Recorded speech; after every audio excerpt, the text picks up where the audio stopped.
Business at Land Rover is booming. The British brand is selling more cars than ever before, with one car rolling off its Halewood production line in Liverpool every 82 seconds. And from early next year, these successful models will be joined by this, the all-new Discovery Sport. Although it's not a direct replacement for the discontinued Freelander, the Discovery Sport slots into the range below the full-size Discovery. Yet despite its Land Rover name badge, the latest model takes its cues from the more expensive Range Rover Evoque and Sport.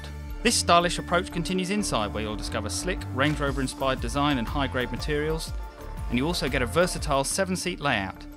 Overall, the car feels classy, stylish and upmarket, a big step forward for Land Rover. However, don't just take our word for it. We headed to Liverpool Docks, not far from Land Rover's Halewood factory, where we asked locals what they thought of the new Discovery Sport.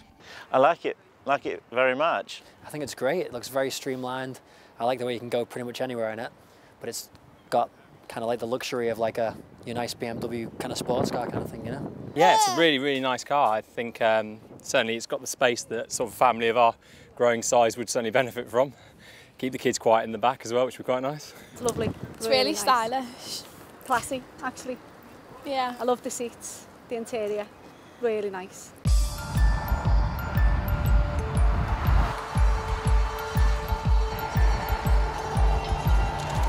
Given the Discovery Sport shares many of its underpinnings with the Range Rover Evoque, it's no surprise it drives in a very similar fashion. There's the same sharp, direct steering, decent body control, plenty of grip.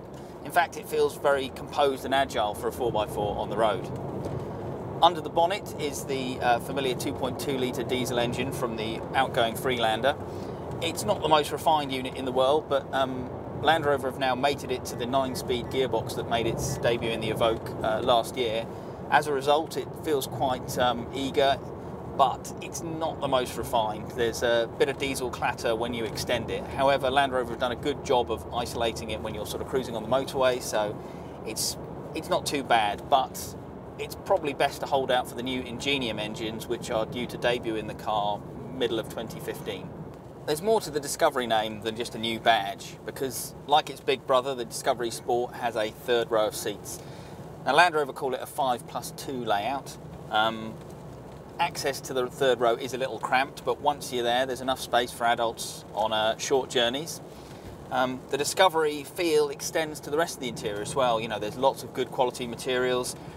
Everything, it's got a real classy look to it. You know, you feel like you're in an upmarket premium product.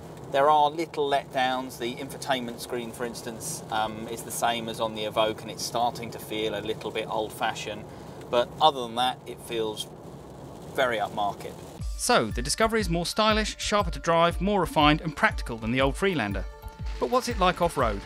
What better place to find out than Land Rover's brutally challenging off-road course at Eastnor Castle in Herefordshire? Of course, as you'd expect, off-road, well, it's a Land Rover. So thanks to its clever terrain response button here, it can tackle the sort of terrain that most normal compact SUVs would struggle with. Literally uphill, down dale, through streams, the Discovery Sport just takes it in its stride.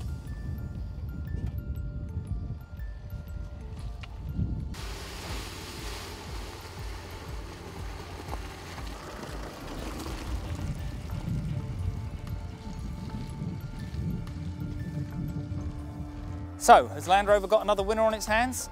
Well, on the evidence of our short test drive, the answer has to be a definite yes.